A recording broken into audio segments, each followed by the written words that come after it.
Genital mutilation has been nearly universally condemned. Genital mutilation has been condemned by the WHO, the United Nations Children's Fund, the United Nations Population Fund.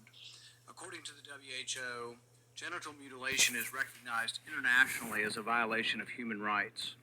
Genital mutilation is considered particularly egregious because, as the WHO notes, it is nearly always carried out on minors and is a violation of the rights of children. Most genital mutilation is not typically performed by force, but as WHO notes, that by social convention, social norm, the social pressure to conform, to do what others do and have been doing, as well as the need to be accepted socially and the fear of being rejected by the community. American culture is now normalizing the idea that minors can be given hormones to prevent their biological development of their secondary sexual characteristics. Dr. Levine, you have supported both allowing minors to be given hormone blockers to prevent them from going through puberty, as well as surgical destruction of a minor's genitalia. Like surgical mutilation, hormonal interruption of puberty can permanently alter and prevent secondary sexual characteristics. The American College of Pediatricians reports that 80 to 95% of prepubertal children with gender dysphoria will experience resolution by late adolescence if not exposed to medical intervention and social affirmation. Dr. Levine, do you believe that minors are capable of making such a life-changing decision as changing one's sex? Well, Senator, thank you for your interest in this question. Transgender medicine is a very complex and nuanced field with robust research and standards of care that have been developed.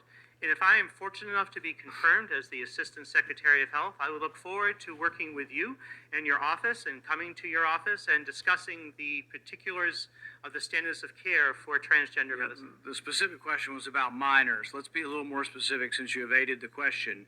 Do you support the government intervening to override the parent's consent to give a child puberty blockers, cross-sex hormones, and/or amputation surgery of breasts and genitalia? You have said that you're willing to accelerate the protocols for street kids.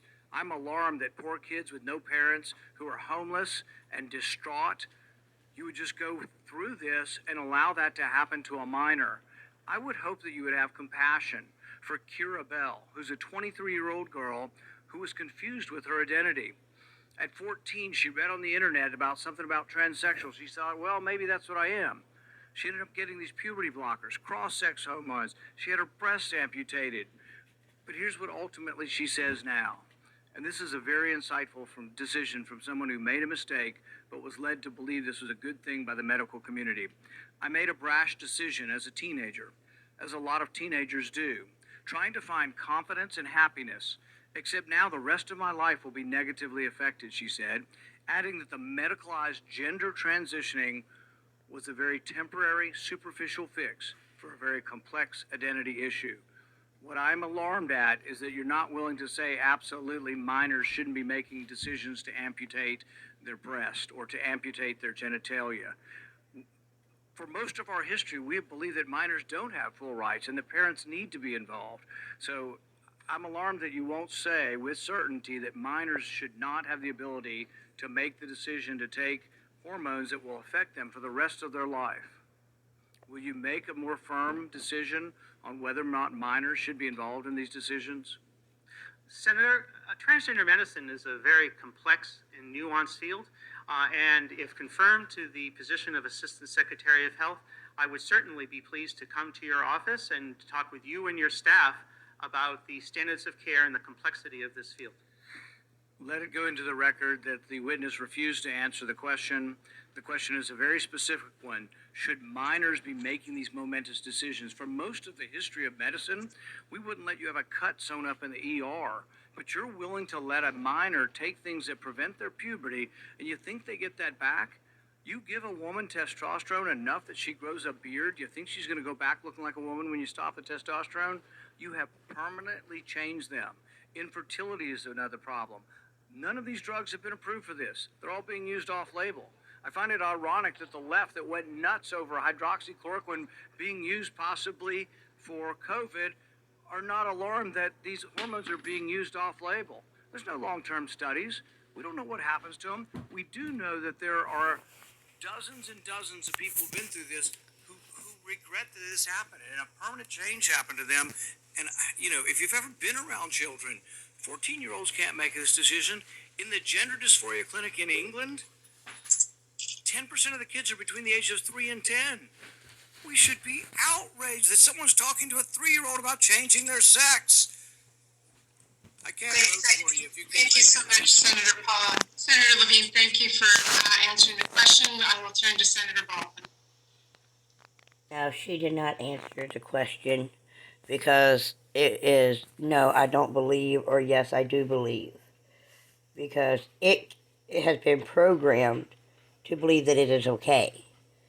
There is a program called MK Ultra, and it was supposed to have been banned back in the 70s, but it fell in the wrong hands of the wrong people, and they have mastered the plan very well to harm a lot of children and manipulation to help them forget who their attackers are, to make them look stupid in the community. They use mental health doctors to groom. They use mental health doctors to also, like my mother, they drugged her so much. She went from being beautiful and normal to looking like she was born with mental health issues, and she wasn't.